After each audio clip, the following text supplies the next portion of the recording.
January 27th, 1944, 2 hours and 15 minutes in the afternoon. Gray sky over Frankfurt, Germany. Oberfeldwebel Klaus Zimmermann, 32 years old, a veteran Luftwaffe fighter pilot with 417 combat missions and 13 confirmed victories, adjusted the controls of his Messerschmitt Bf 109 Gustav while leading a formation of 23 German fighters on intercept patrol over the industrial heart of the Reich. His eyes, trained by 6 years of relentless aerial combat from Poland to the Eastern Front, and now defending German airspace, scanned the horizon for the American bombers that intelligence had reported approaching. The radio crackled with the calm, professional voices of his fellow pilots, all young men between the ages of 23 and 35, each with at least 3 years of intensive training at the best military aviation schools in the world. Zimmermann felt the familiar confidence flow through him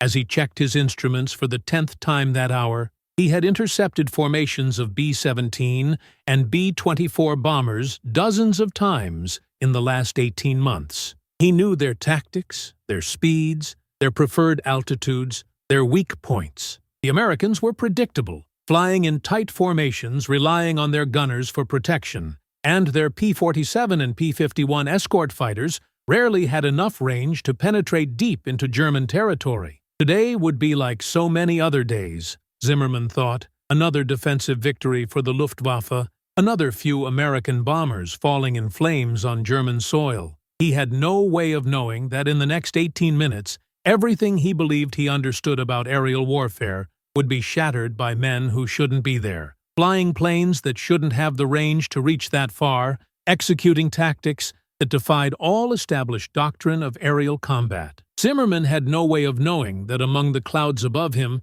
at exactly 7,200 feet in altitude, a force of 56 Republic P-47 Thunderbolt fighters were descending like steel hawks, and that the men flying these planes included 43-year-old farmers from Kansas, 51-year-old mechanics from Detroit, 57-year-old former airmail pilots, and even a 62-year-old former civilian flight instructor who had learned to fly in 1918, and now, more than a quarter of a century later, he was about to teach Germany's best fighter pilots a brutal lesson in underestimation. 4 months earlier, in September 1943, at Luftwaffe headquarters in Berlin, General Lieutenant Adolf Galland, 31 years old, legendary Luftwaffe ace with 103 confirmed victories and commander of all German fighter forces, read the intelligence report on the new American pilot recruitment program with an expression that began as professional curiosity and quickly degenerated into incredulous laughter. He called in his chief of air intelligence, Major Heinrich Büchner, 36, who had spent 14 years analyzing enemy air capabilities. Galland slapped the report on the polished mahogany desk in his office and read aloud the sections he considered most absurd, his voice thick with amused sarcasm. "Gentlemen, the Americans are now recruiting commercial civilian pilots, retired flight instructors, and even farmers who learn to fly in rural flying clubs to fly their top-notch fighters. The average age of these new P-47 pilots is 41 years old. Many are over 50. Some have never participated in formal military aerial combat training. One of the recruits, identified as Harold Patterson, is 62 years old and learned to fly in World War I biplanes. Another, Thomas Morrison, 53, was a wheat farmer and weekend pilot. Galland stopped reading and looked at Büchner with a mixture of pity and disdain. "Büchner, this is American despair in its purest form. They are putting grandparents in modern fighters because they have exhausted all the qualified young people. Our pilots are on average 25 years old. All have undergone at least 2 years of rigorous training, starting in gliders, then trainer aircraft, then light fighters, and finally, combat fighters. Each of them has hundreds of hours of tactical training exercises, shooting practice, simulated combat. And Americans send old farmers who flew crop-dusting planes?" Büchner nodded, adjusting his wire glasses. "Herr General, our analysis indicates that this program is the result of losses to American pilots exceed their training capabilities. They simply don't have enough young pilots to replace the casualties. They are scraping the bottom of the barrel. These older men may know how to fly civilian planes in a straight line under perfect weather conditions, but modern aerial combat at altitudes of 7,000 to 8,000 meters, in temperatures of -40 degrees Celsius, performing high-gravity maneuvers that exert forces 4 to 6 times normal gravity, requires youthful reflexes, exceptional physical endurance, and years of specialized training. A 50-year-old farmer who flies a Piper Cub on Sundays does not have the physical or mental capacity to survive 5 minutes against our pilots. Galland lit one of his famous Cuban cigars and walked to the large window overlooking Berlin. When these old men show up over Germany in their P-47s, if they can even get that far with their limited fuel tanks, we'll shoot them down as training targets. It will almost be unsportsmanlike. A modern fighter pilot is like an Olympic athlete. He needs millisecond reflexes, perfect vision, tremendous physical endurance, and an absolutely sharp mind. Men in their 50s and 60s simply do not possess these capabilities. No matter how many civilian flying hours they have accumulated spraying corn or flying mail. He returned to his desk and filed the report with a final gesture of dismissal. Keep an eye out for these old Americans, Buchner. When we start taking them down, I want accurate numbers. It will be useful for propaganda to show the world that America is so desperate that it sends retirees to die in combat. Major Buchner left the office to prepare follow-up reports, never imagining that in 4 months he would be writing a very different kind of report, one that no one in Berlin would want to believe. As Galland and Buchner laughed in Berlin, across the Atlantic, at a makeshift airbase near Farmingdale, Long Island, New York, a silent revolution was taking place that would challenge all German assumptions about age, experience, and combat capability. Colonel Hub Zemke, 26 years old, commander of Fighter Group 56 of the 8th Air Force, one of America's most aggressive and efficient fighter leaders, walked along the flight line observing his new pilots with a mixture of initial skepticism and growing surprise. These men did not look like typical fighter pilots. They weren't the 21 or 22-year-olds with smooth faces and youthful enthusiasm that Zemke was used to coaching. These were older men, many with graying hair or advanced baldness, deep wrinkles around their eyes from decades in the relentless sun, calloused hands that revealed years of manual labor, and a stillness, a calm, that came only from lived maturity. Zemke stopped in front of the first man in the formation and read his identification, Captain Harold James Patterson, 62 years old, native of Abilene, Texas. The man before him had completely white hair, cut short, deeply tanned skin, and light blue eyes that seemed to see right through you. Patterson was thin, almost skeletal, weighing just 150 pounds on his 6-foot height. But there was something about his posture, a quiet confidence that immediately captured Zemke's attention. "Captain Patterson," Zemke said, checking the file, "how many total flying hours do you have?" 10,347 hours, sir," Patterson replied in a hoarse but firm voice. "I started flying in 1918, WWI Jennies, then Stearman, then every type of aircraft you can imagine. I was a flight instructor for 26 years, then an airmail pilot for 12 years, then went back to instructing. I have flown in every state of this nation, in every possible weather condition, and I have taught 732 men and women to fly." Zemke was silent for a moment, processing this. 10,000 hours was more than triple the hours he himself had. "And aerial combat?" Patterson smiled slightly. "None, sir. But I learned quickly." Zemke moved to the next rider, Lieutenant Thomas Harold Morrison, 53, wheat farmer of Wichita, Kansas. Morrison was stockier than Patterson, weighing 250 pounds, with broad shoulders from decades of hard physical labor. His hands were huge,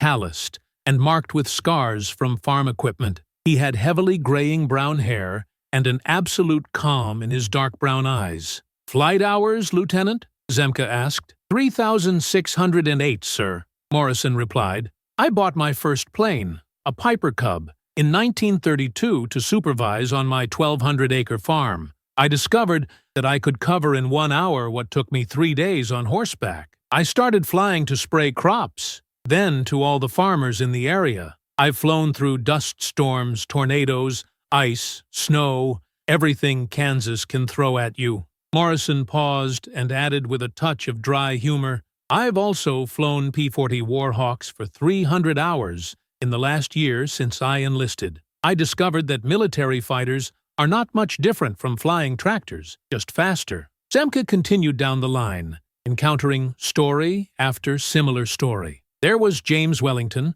47 years old, a former aviation mechanic from Detroit who maintained his own fleet of delivery planes and had 6,000 flying hours. Robert Chen, 51, Chinese immigrant who had built a flight school in California and trained more than 400 pilots with his 4,800 hours of experience. William Thompson, 43 years old, former stunt pilot who performed in air shows and had reflexes that defied his age. Charles Foster, 58 years old, bush pilot in Alaska with 7,000 hours flying in some of the most brutal conditions on the planet. There were 32 of these men in total, average age of 47 years, total combined flying experience of 143,000 hours, more than the combined experience of 3 entire squadrons of conventional 20-something pilots, but 0 collective combat experience. Zemke gathered the group in a hangar and spoke frankly. Gentlemen, I'm going to be straight with you. When command told me they were sending me older civilian pilots, I protested. I said I needed young people with quick reflexes and strong stomachs for high-gravity maneuvers. They told me to try you guys for a month and then give you my review. So here's the deal. You have more flight hours than any group I've ever trained. But civilian flight hours are not combat hours. For the next 30 days, I will work you harder than anything you have ever experienced. We will fly 6 hours a day, every day. Simulated combat, tactical formations, target practice, navigation under pressure, everything. If you can't keep up, there's no shame in that. You can return home and contribute to the war effort in other ways. But if they stay, I hope they become as deadly as any fighter pilot I've ever trained. Patterson raised his hand. Colonel, with all due respect, we didn't come here to go home. Each of us could be safe doing essential work on the ground. We are here because we know how to fly better than most, and because we have children and grandchildren fighting in this war. If our boys can bleed in Europe and the Pacific, we can learn to fight in the air. Just give us the chance. Zemke looked at these aged, wrinkled faces and saw something he didn't expect to see. It wasn't youthful enthusiasm or bravado. It was determination tested and tempered by decades of life. These men knew exactly what they were getting into and had chosen to do it anyway. Okay, Zemke said finally. Let's find out what you are capable of. In the first 5 days of training, Zemke began to question everything he thought he knew about pilots and age. The first surprise came during combat formation exercises. Zemke took the group to 8,000 meters and ordered tight formation maneuvers at high speed. He expected older pilots to struggle with hypoxia at high altitude, become dizzy from G-forces during tight turns, and tire quickly. Instead, Patterson held Zemke's wing position with a precision that 20-year-old pilots took weeks to develop. When Zemke asked how he made it look so easy, Patterson explained that he had spent 26 years teaching beginner pilots who made every mistake imaginable. I learned to anticipate corrections before I needed to make them, Patterson said over the radio as they flew at 300 miles per hour in formation, so tight their wings were less than 10 feet apart. It's like teaching someone to waltz. After years of showing others how to do it, your body just knows the moves. Morrison surprised during navigation exercises under pressure. Zemke took out all modern navigational instruments and told the pilots to find their way back to base using only ground references while executing simulated evasive maneuvers. Most young riders were lost within 10 minutes. Morrison guided them back with perfect precision. When questioned, he explained that he had sailed Kansas through dust storms so thick he couldn't see his wingtips, learning to read terrain by instinct, sensing wind and turbulence to inject himself, harm geographic features, and maintain absolute situational awareness even when visual was zero. Doing it in clear skies over England is a piece of cake, Morrison commented casually. Chen surprised with his reaction speed. During target practice exercises, where pilots had to identify and engage suddenly appearing targets of opportunity, Chen consistently scored in the top 3, often beating pilots 20 years his junior. Zemka asked how a 51-year-old man had such quick reflexes. Chen explained that he had spent 14 years teaching aerobatic piloting, which meant thousands of hours reacting instantly to out-of-control planes, students making potentially fatal mistakes, and emergency situations. My brain stopped thinking consciously about riding 20 years ago, Chen said. Everything is muscle reflex now. I see a target. My hands are already moving controls before my brain registers what I saw. But the most dramatic surprise came during one-on-one simulated combat training. Zemke personally took each older pilot into simulated dogfights, hoping to easily dominate them with his youth, energy, and hundreds of hours of combat training. Patterson shocked him by defeating him 3 times in 5 engagements. Zemka just couldn't believe it. He was one of America's best combat pilots, with sharp reflexes and years of tactical experience. How was a 62-year-old man surpassing him? After the 5th duel, they both landed, and Zemka marched towards Patterson demanding an explanation. "How the hell are you doing this?" Zemka asked bluntly.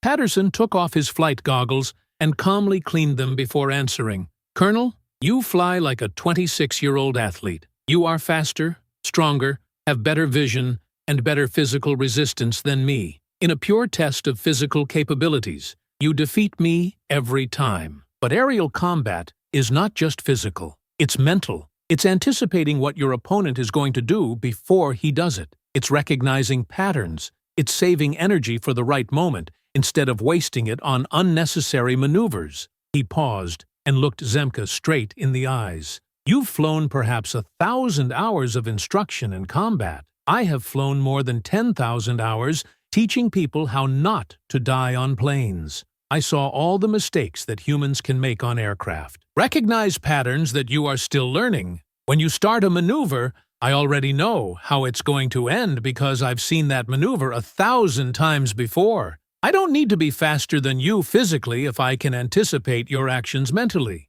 I'm not competing with your 26-year-old body. I'm using my 44 years of experience against your youthful confidence." Zemka was silent, processing this. It was a humbling but profound lesson. He had assumed that age was purely a disadvantage. He never considered that decades of experience could offset milliseconds of reaction time advantage. Over the next few days, he observed the same patterns in all of the older pilots. They didn't win with brute force or pure speed. They won with economy of movement, anticipation, pattern recognition, and a preternatural calm under pressure that came only from having faced thousands of dangerous situations and survived them all. On the 23rd day of training, Zemka sent his official report to command. "Against all my initial expectations, I must report that this group of older civilian pilots demonstrated air combat capabilities equal to or superior to younger conventional pilots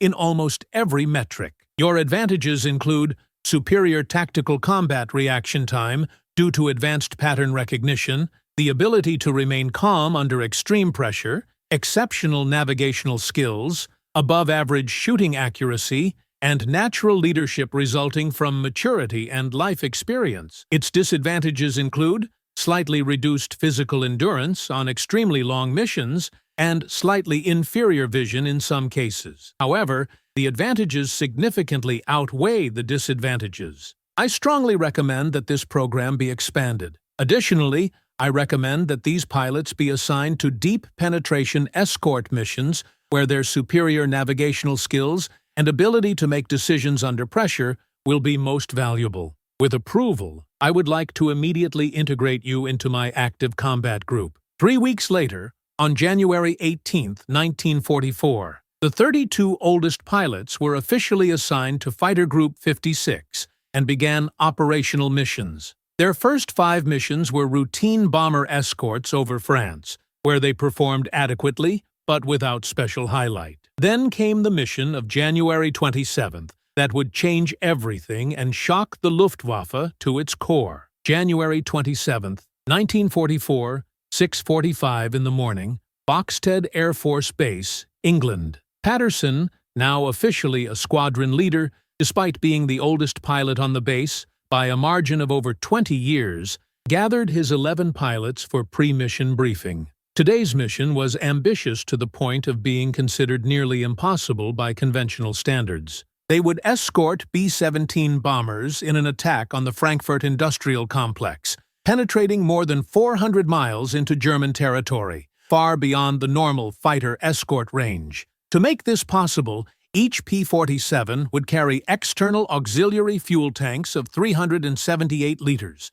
increasing range but making the planes less maneuverable until the tanks were ejected. Meteorologists predicted 60% cloud cover over Germany, visibility of 5 to 8 kilometers, flight level temperature of -38 degrees Celsius. Intelligence expected heavy fighter opposition, possibly 40 to 60 Bf-109 and FW-190. The odds weren't good, but Patterson looked at the faces of his men, all over 40, all with thousands of hours of experience flying in difficult conditions, and saw only calm determination. "Gentlemen," he said in his husky but firm voice, "today we are going deeper into Germany than any American fighter escort has ever gone. The Germans don't expect to see us. They certainly don't expect to see old people like us. Let's use this. Maintain training discipline on the way. Conserve fuel. Do not pursue targets of opportunity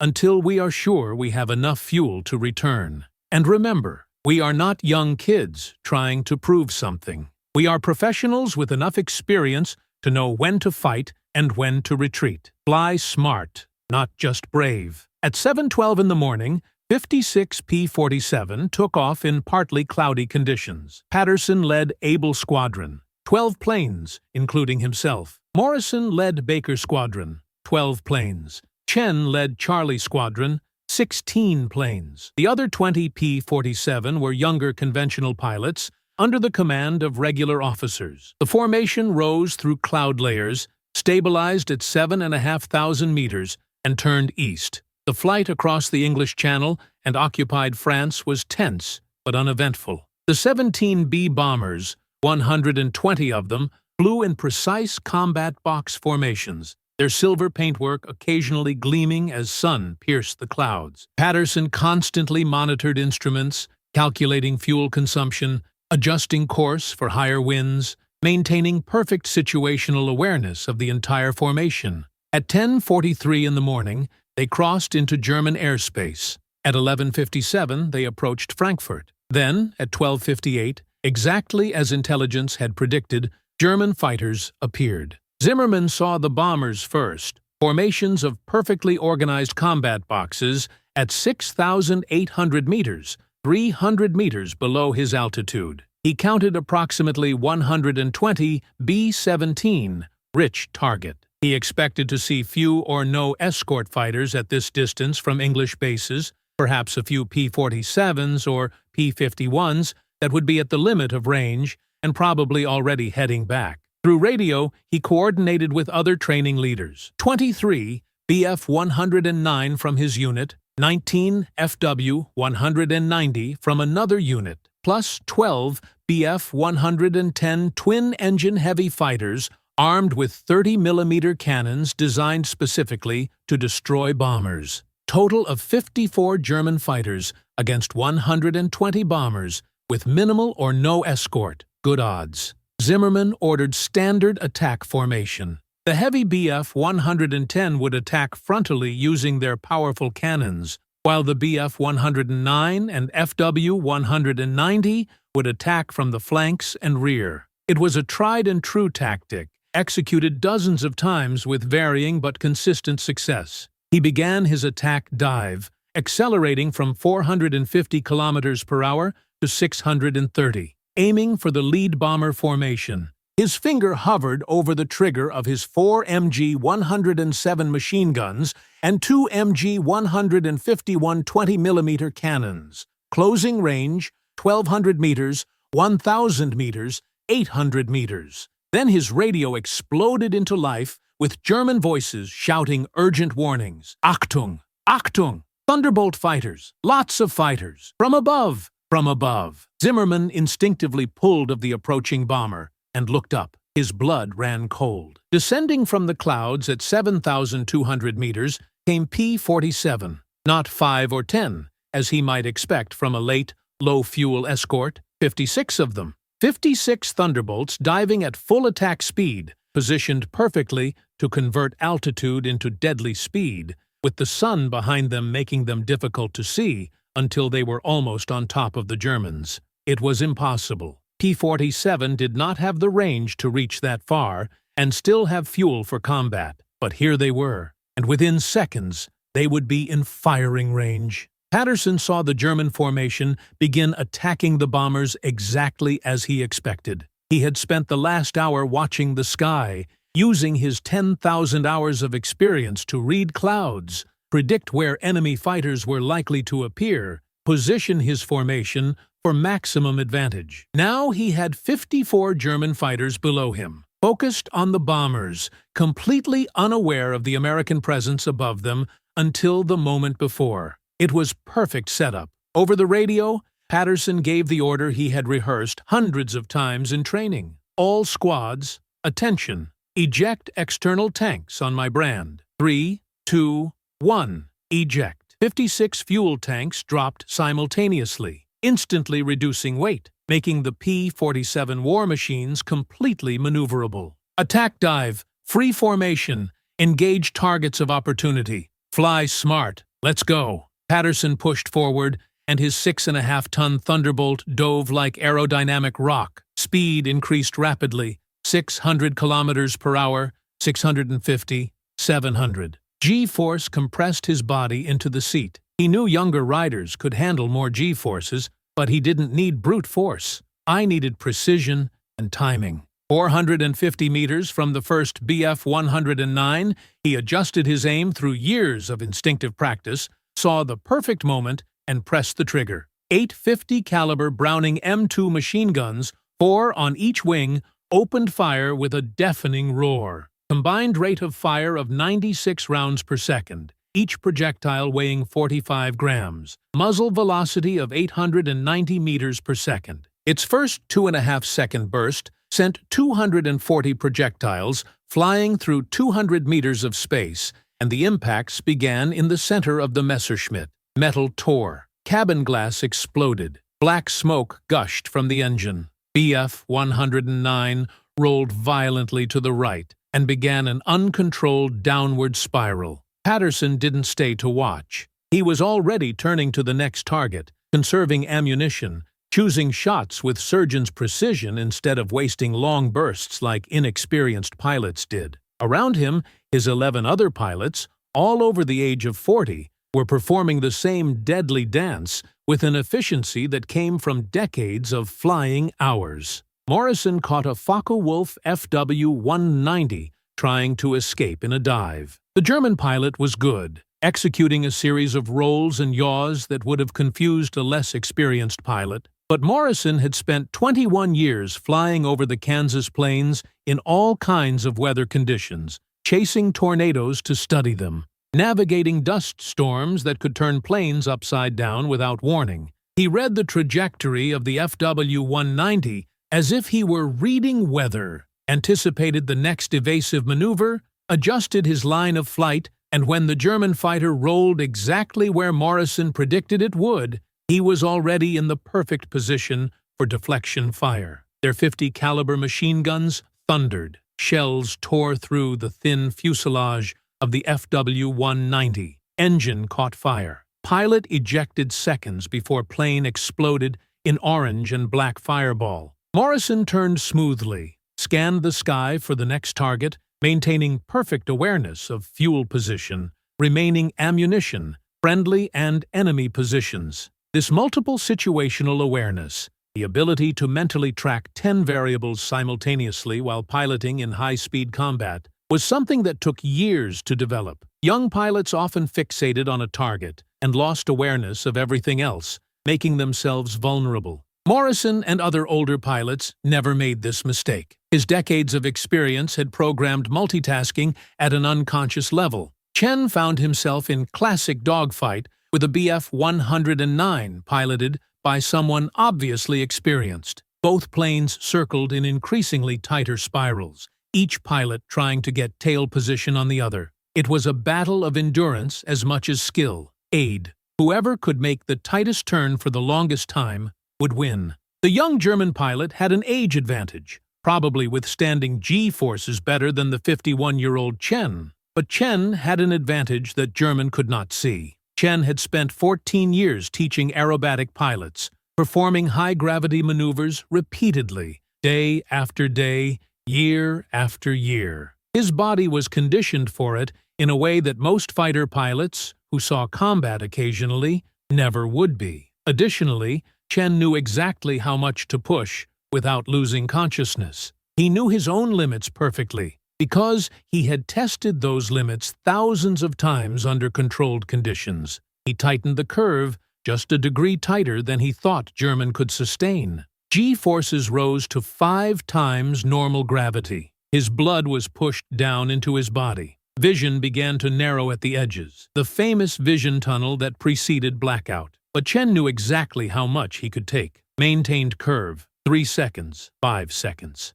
7 seconds. The BF-109 began to widen the curve. German pilot was losing consciousness or realized he would if he continued. Chen held the turn for a second longer, then smoothed out and found himself exactly where he needed to be, 300 meters behind the Messerschmitt. Simple shot. Their machine guns spoke. The BF-109 disintegrated under impacts from 50 caliber projectiles. Chen took a deep breath, checked instruments, and looked for the next engagement. 3 minutes had passed since the attack began. Fuel was good. Ammunition at 72%. 0 damage to your aircraft. Thompson, a 43-year-old aerobatics pilot, found the 3 BF-110 twin-engine heavy fighters trying to approach bombers. These planes were dangerous to bombers because of their powerful long-range 30mm guns, but they were relatively slow and unmaneuverable, making them vulnerable to agile fighters.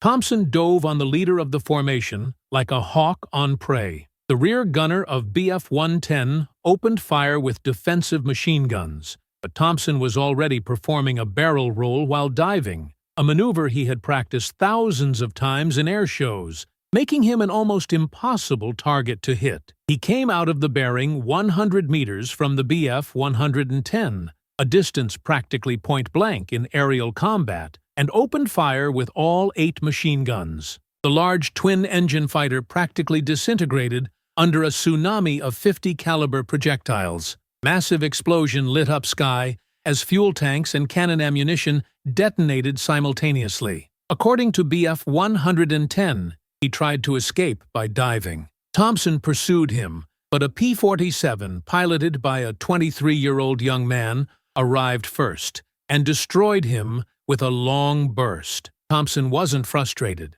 There were enough targets for everyone. He climbed again, looking for more prey. Foster, a 58-year-old Alaskan bush pilot with 7,000 hours flying in some of the most brutal conditions on Earth, was in his element. The aerial combat over Germany was chaotic, but Foster had flown in conditions where a 5-meter error in navigation meant hitting a fog-covered mountain. He maintained perfect situational awareness, tracking the positions of all friendly planes in the sector, avoiding collisions, coordinating attacks via radio with the calm that came from decades of managing emergencies. He shot down a BF-109 with a difficult deflection shot that required instantaneous calculation of relative speeds, led 2 younger P-47s in a coordinated attack that destroyed a formation of 3 FW-190, then saved the young inexperienced pilot who was about to be caught from behind, diving from 1,000 meters above and destroying the German attacker 2 seconds before he fired. Over the next 12 minutes, the aerial engagement over Frankfurt became one of the most intense fighter battles of the war to that point. But it wasn't the battle anyone expected. The Germans, accustomed to dominating younger American pilots through superior experience and better tactics, suddenly found themselves up against opponents who flew with precision and calm that they could not understand. Every time a German pilot attempted a maneuver that normally worked against inexperienced Allied pilots, he discovered that the Americans had already anticipated and counter-maneuvered. These weren't 22-year-olds making rookie mistakes. These were men of 40, 50, even 62 who had flown so long that flying was literally as natural as breathing. Zimmermann, fighting for his life against Patterson in a one-on-one duel, simply couldn't process what was happening. The American pilot, the one in his wake, flew with economic efficiency that Zimmermann had seen only in the best German aces with hundreds of combat missions. But according to his intelligence, Americans didn't have many pilots like that. Where did these men come from? Every time Zimmermann executed an escape maneuver, the American was there, maintaining perfect position, never wasting energy, never making a mistake. Zimmermann tried his special maneuver, the diving 8-point roll that usually confused pursuers. But when he came out of the maneuver and looked back hoping he had lost the American, he discovered that his pursuer had performed exactly the same maneuver and was now even closer, 320 meters, and closing. Zimmermann felt something he rarely felt in combat: pure fear. He pulled for desperate vertical climb, maximum engine power, trying to use the Bf-19's superior rate of climb. For 3 seconds, it seemed to work. Then his engine coughed, momentarily losing power, a chronic problem with Daimler-Benz engines at high altitude under maximum demand. In those 3 seconds, the Thunderbolt, with its absolutely reliable Pratt and Whitney R2800 radial engine, closed the distance. Patterson pulled the trigger for the 3rd time on that mission. 50 caliber shells tore through the Messerschmitt's tail, destroying elevators and rudder. Zimmermann completely lost control. His plane went into a flat spin, the type of emergency he had trained to recover from hundreds of times. But with control surfaces destroyed, there was no recovery possible. He had 68 seconds to decide whether to eject or attempt to land the destroyed plane. At 2,000 meters, he ejected, his parachute opening at 1,600 meters. As he floated down, he watched the fighting continue above him, and what he saw shocked him more than being shot down. The German fighter formation was being systematically destroyed. German planes fell from the sky engulfed in flames or exploding in the air. He counted 15,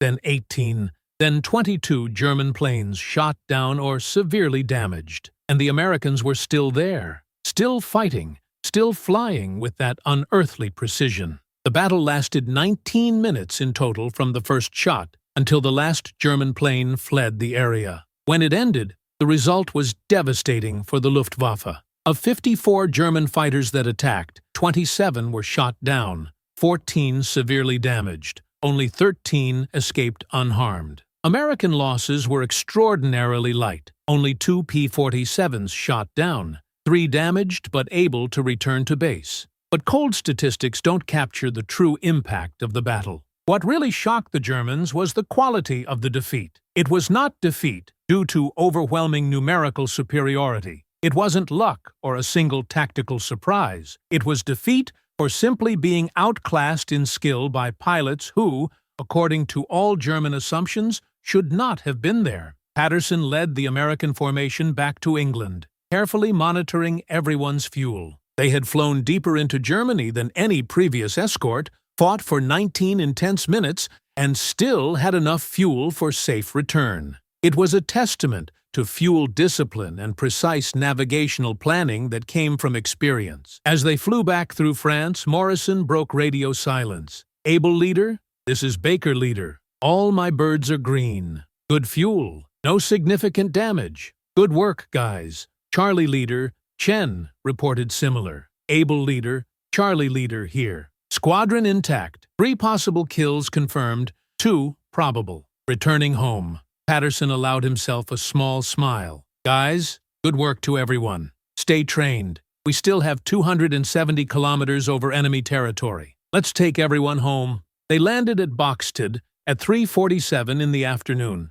exactly 8 hours and 35 minutes after takeoff. It was the longest mission most had ever flown. But none of the older riders complained of fatigue. They had done brutal physical work for decades. Flying for 8 hours was tough, but not impossible. The post-mission briefing at Boxted was atypical. Normally, after a successful mission, there was enthusiasm, shouting, celebration. Instead, the older pilots simply reported their kills with professional calm, answered questions about tactics and fuel consumption, then quietly went to dinner. Zemke observed behavior and understood. These men were not young men looking for glory. They were professionals who had done difficult work and now just wanted to rest and prepare for the next job. It was a completely different mindset, but Zemke was beginning to appreciate its effectiveness. The true impact of the January 27th mission did not become clear until 3 days later when Allied intelligence intercepted German communications discussing the battle.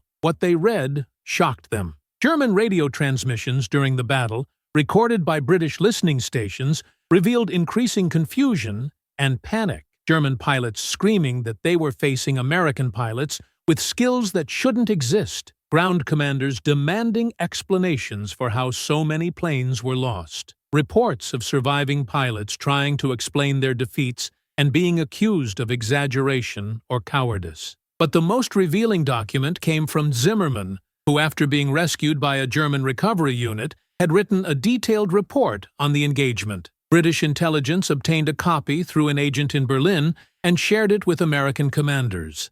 Zimmermann's report was technically accurate, but revealed profound psychological confusion. He described American tactics in perfect detail, acknowledged superior piloting skill, but could not reconcile this with prior intelligence about American pilots. Its conclusion was disturbing for German command. The American pilots we faced on January 27th did not conform to any known profile of Allied fighter pilots. They flew with precision and economy of motion that I have seen only in our best aces with 300 or more missions. His tactics demonstrated advanced pattern recognition and anticipation that typically takes years to develop. Most disturbingly, they maintained absolute calm under pressure, never making the obvious rookie mistakes that we routinely exploit in young Allied pilots. I recommend urgent investigation into possible new American training program or identification of previously unknown elite unit. Alternatively,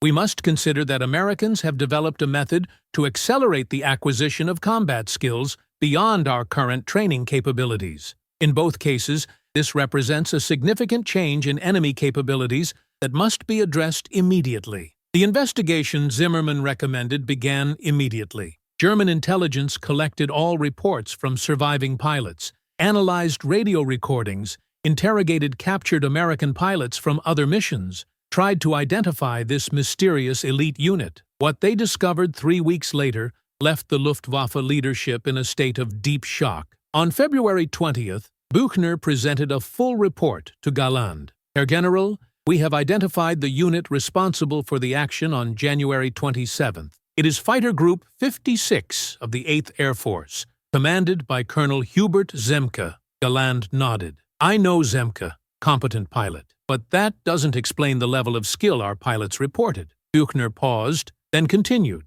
Herr General, further analysis revealed something extraordinary. Approximately 32 of the pilots in the January 27th engagement were not conventional military fighter pilots. They were civilian recruits, flight instructors, commercial pilots, even farmers who flew private planes. Galland was confused. So what? We try to recruit civilian pilots as well. They never perform well in combat. Buchner shook his head. These are different. They are not young civilian pilots. They are men aged 40 to 62 with extremely extensive civilian flying experience. The leader of the attack formation that shot down Zimmermann is Harold Patterson, age 62, a former civilian flight instructor with over 10,000 hours. Another key pilot is Thomas Morrison, 53, a farmer who has flown for 21 years. A third is Robert Chen, 51 years old, owner of a civilian flight school. The list goes on. In each case, middle-aged or older men with decades of civilian flying experience, but zero aerial combat until a few months ago. Galland remained completely still for a long moment, his famous cigar forgotten between his fingers. Then he began to laugh, but it was humorless laughter. The laughter of a man confronted with absurdity so complete that he cannot process it. "Are you telling me," he said finally, "that our best pilots, men with years of military training and hundreds of combat missions, were defeated by 50-year-old American farmers?" Buchner didn't laugh. "Yes, Herr General, and not just defeated. Systematically overcome. Our tactical analysis indicates that these older American pilots demonstrate skills in pattern recognition, anticipation, and economy of movement that exceed our average pilots. They made up for any physical disadvantages through pure experience." Galland sat down heavily in his chair. "Explain to me how this is possible. Like old farmers, Sue, how about our professionally trained pilots?" Buchner opened a folder containing detailed analysis. "Our best assessment is that Americans discovered something we hadn't considered. Pure flight experience, accumulated over decades in a civilian environment, translates to better air combat than we assume. A man with 10,000 hours flying civilian planes, even if he never fired a shot in anger, has developed flying instincts and situational awareness to a level that our young pilots with 1,000 hours of military training cannot match. Add in a few months' concentrated combat training for a man who is already a master pilot, and you get an extremely effective aerial combatant." Galland shook his head slowly. "We completely underestimated them. When I read the initial report on this program months ago, I laughed. I thought it was desperation."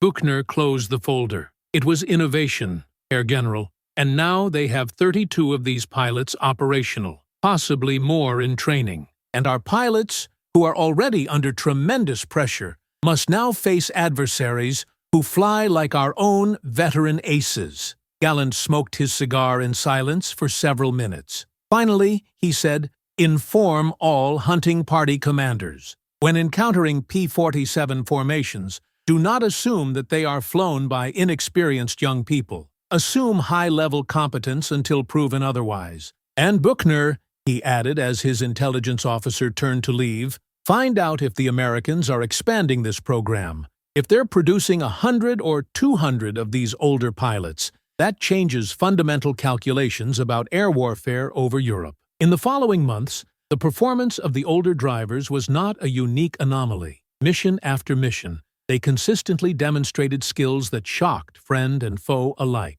On March 12th, Morrison led the intercept of a 111 Heinkel bomber formation attempting to attack an Allied convoy, personally shooting down 3 bombers in 7 minutes, saving an estimated 400 sailors. On April 29th, Chen performed an impossible rescue of a downed pilot, landing his P-47 in a French field under enemy fire, picking up the injured pilot, and taking off again as German troops rushed toward the plane. The second man's extra weight should have made takeoff from the short field impossible, but Chen used short field takeoff technique he had developed from decades of flying on makeshift runways. On June 15th, during preparation for the D-Day invasion, Patterson led an extremely dangerous air defense suppression mission, flying at just 50 feet through intense anti-aircraft fire to destroy German radar stations. Of the 16 planes on the mission, 15 returned,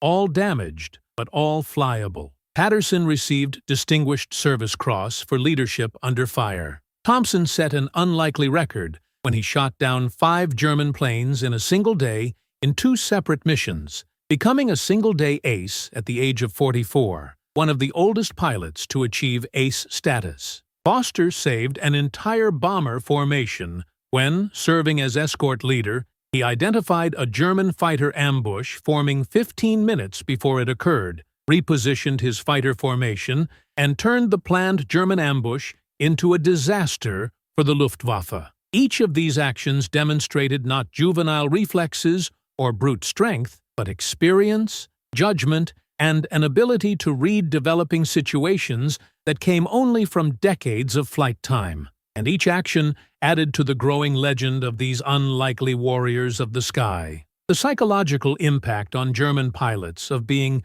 consistently outclassed by opponents they had learned to underestimate cannot be overestimated. Young German pilots, already under tremendous pressure from rising attrition rates and Allied numerical superiority, now faced enemies who flew with veteran skill. This erodes trust. Reports from German pilots began to include phrases like, "I'd rather face P-51 young men than P-47 veterans," or "American formations with older pilots are more dangerous than anything we encountered on the Eastern Front." The Luftwaffe tried to adapt. They beefed up training, tried to recruit their own older civilian pilots, adjusted tactics, but they found they could not replicate American success. The problem was that the German system was fundamentally different. Germany had built an air force based on military professionalism, rigid hierarchy, and standardized training. It was an excellent system for producing competent pilots at scale,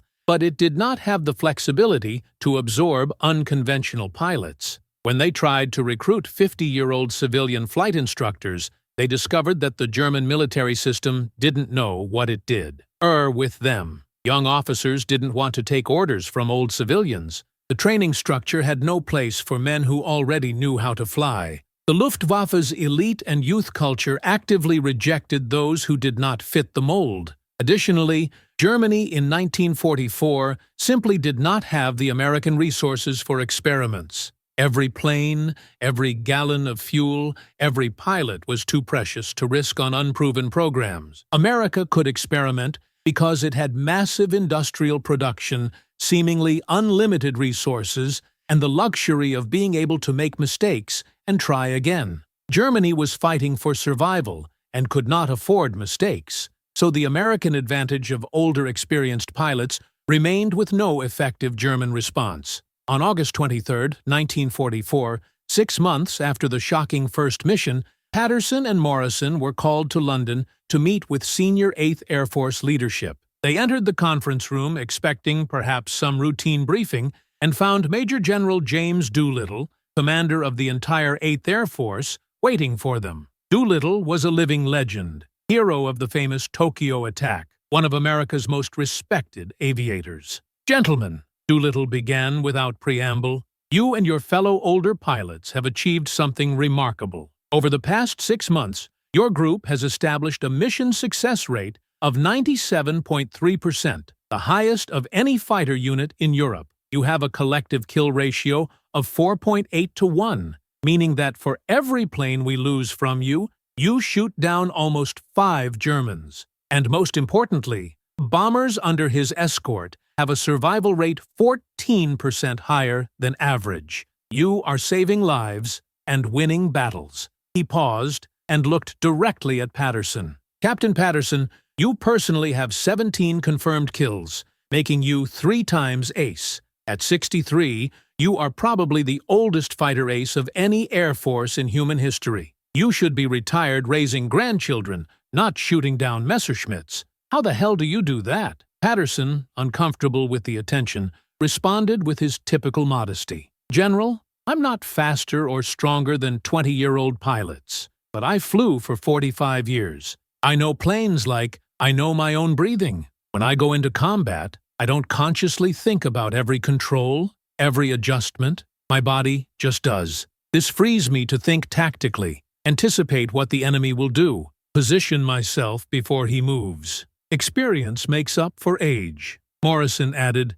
"And General, we're not trying to be heroes. We have children and grandchildren depending on us to get home. So we fly smart. We do not take unnecessary risks. We don't chase glory. We do work efficiently and come back alive. Young people sometimes think they are invincible. We know we're not, so we're more careful." Doolittle nodded slowly. "It is exactly this type of mature thinking that makes you so effective. I called you here because I want to expand the program. We have identified another 218 civilian pilots with extensive experience who could be recruited. I need to know if you think this is viable, and if so, if you can help train the next wave." Patterson and Morrison exchanged glances. Patterson spoke first. "General, it will work if you select right people. It's not about age. It's about experience and attitude. You need men who have thousands of actual flying hours, not just recreational licenses, men who flew in difficult conditions, managed emergencies, made decisions under pressure. And you need men who have the humility to learn aerial combat from young military instructors without letting ego get in the way." Morrison agreed. "And you need to give them adequate training time. We had 4 intensive weeks before going into combat. It cannot be rushed. Old man with bad training dies as quickly as young man with bad training." Doolittle smiled for the first time at the meeting. "Gentlemen, I wouldn't cut corners in training. You have proven the value of the concept. Now I want to climb it. Are you willing to spend the next 2 months training new recruits?" Patterson and Morrison simultaneously agreed. "Of course, General. It's our duty." And so began massive expansion of the program. Over the next few months, 218 new older civilian pilots were recruited, ranging in age from 38 to 67. Patterson, Morrison, Chen, Thompson, Foster, and other original veterans became instructors, passing on their hard-won knowledge. The expanded program produced results remarkably consistent with the original group. These new older pilots, as well as their predecessors, demonstrated exceptional success rates. By the end of the war in Europe in May 1945, the 250 oldest pilots collectively had accumulated impressive statistics. 1,342 aerial victories confirmed. Survival rate of 87%, significantly higher than the 62% rate of conventional fighter pilots. Mission completion rate of 96.8%. Zero incidents of desertion, insubordination, or psychological incapacity. 18 Distinguished Service Crosses, 63 Silver Stars, 147 Distinguished Flying Crosses, and perhaps most importantly, bombers escorted by these older pilots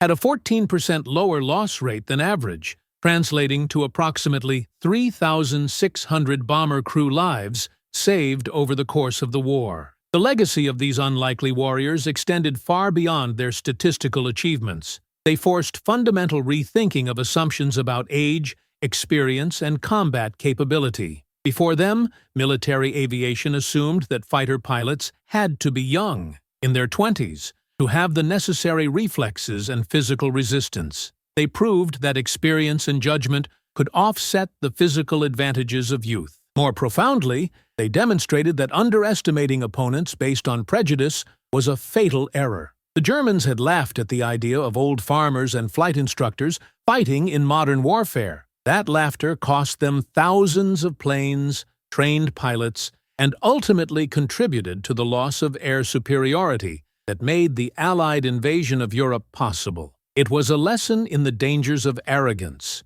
But perhaps the most significant aspect of his contributions was something more subtle. They embodied the central idea of the American war effort, that victory would come not just from professional armed forces, but from the entire mobilized nation, each person contributing their unique skills. Young soldiers fought in trenches. Workers built ships and tanks. Scientists developed new technologies. And old men who should have been retired flew fighters, because their decades of experience made them unique weapons. It was total war in the truest sense, and it showed flexibility and adaptability of democracy that authoritarian systems could not match. May 24, 1945, 3 weeks after the end of the war in Europe, Patterson returned to his farm in Napa Valley. He was 63 years old and had completed 142 combat missions in the last 15 months. I had flown when the outside temperature was minus 43 degrees Celsius.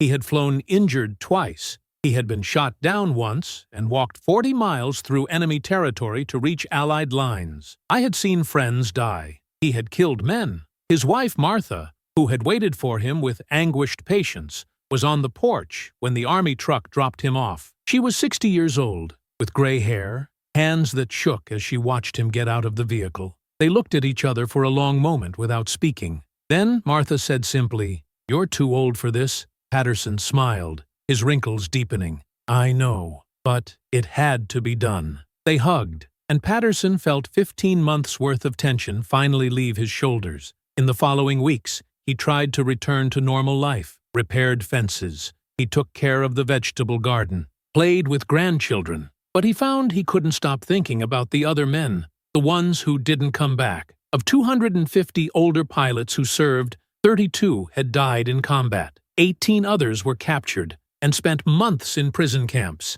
These men deserved to be remembered. In August 1945, Patterson began organizing a meeting of all the surviving older pilots. He rented Convention Hall in San Francisco, sent letters to every pilot he knew, spread the word through veterans' networks. He wasn't sure if anyone would come. To his surprise, 163 of the 218 survivors appeared. Morrison drove 800 miles from Kansas. Chen came from California. Thompson flew in from Texas. Foster came down from Alaska. Men ages 40 to 68, many still wearing the simple civilian clothes they had worn before the war, filled the room. The meeting on August 26, 1945, was a surprisingly peaceful affair. There were no pompous speeches or noisy celebrations. It was mostly old men sitting in small groups, drinking coffee, telling stories. Patterson walked between groups, listening. He heard Morrison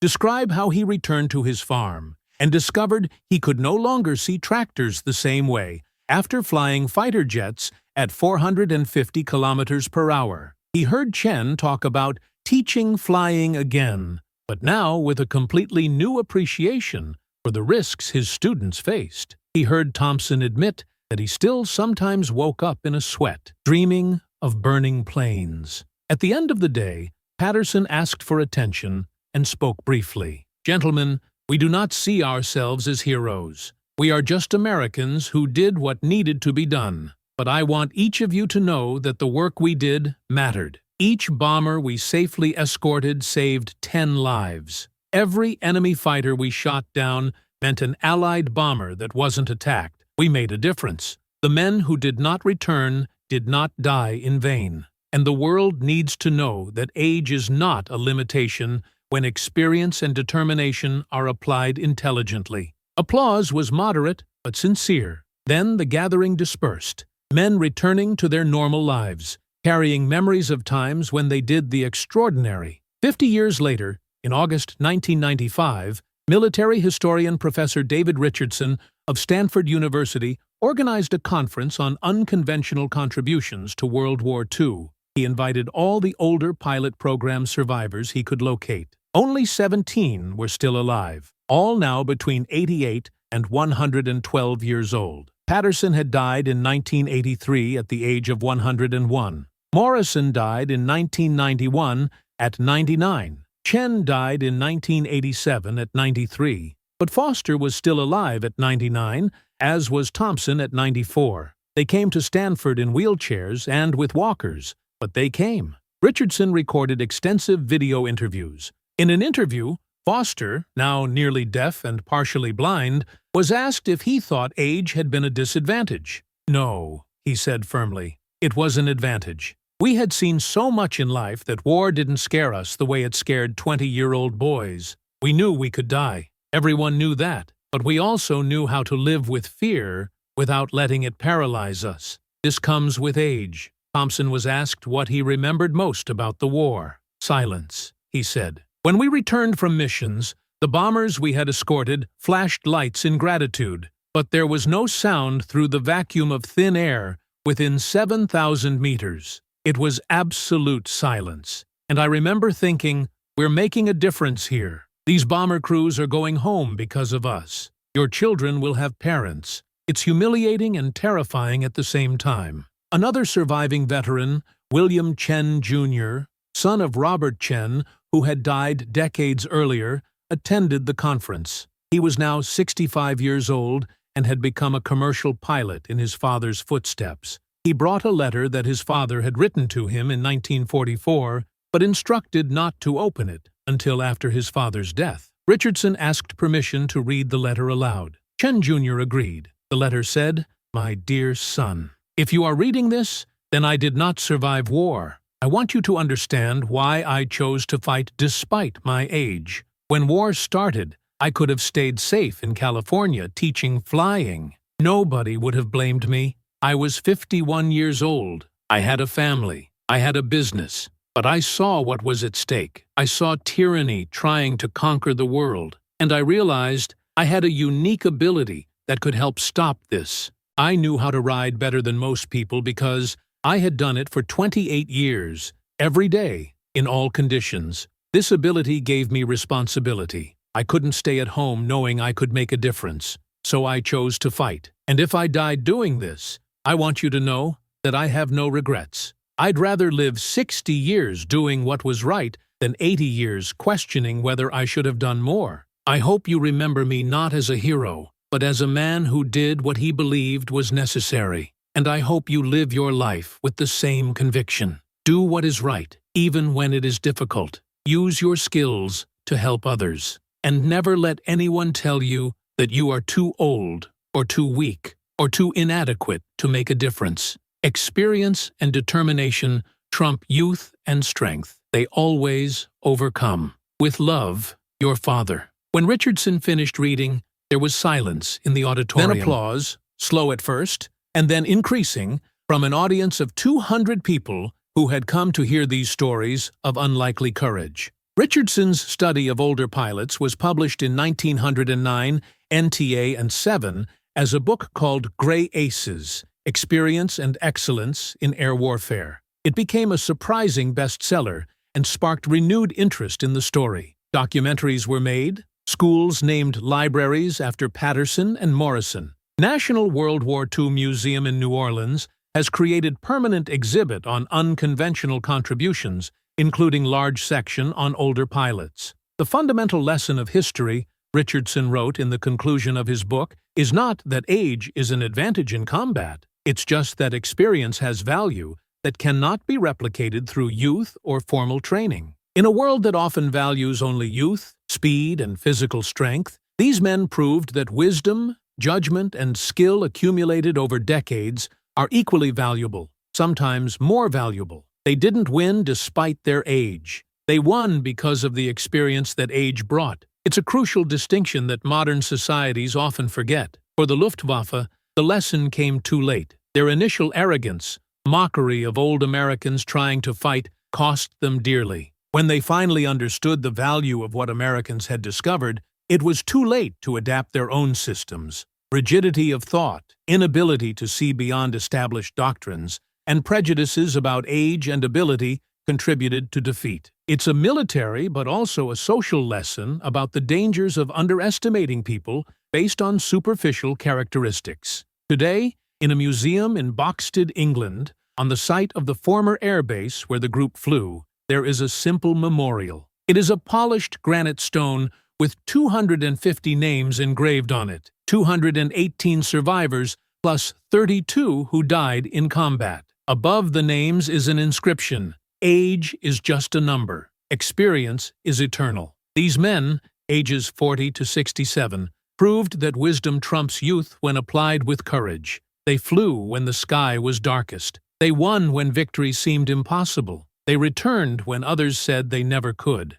Never underestimate the unlikely. Every year on the 27th of January, a small group of aviation enthusiasts gather at the memorial. There aren't many, maybe 15 to 20 people, but they come faithfully, bringing flowers, telling stories, ensuring that the memory does not die. At a ceremony in 2024, 80 years after the first shocking mission, Sarah Patterson Morrison, great-granddaughter of Patterson and granddaughter of Morrison, now a commercial pilot herself at the age of 42, spoke to a small crowd. "My great-grandfather, Harold Patterson, was 62 years old when he started fighting. My grandfather, Thomas Morrison, was 53, age when most people are thinking about retirement, not aerial combat. But they didn't think about limitations. They thought about capabilities. They thought about experience. They thought about duty. And they changed war through refusal to accept that age disqualified them from serving."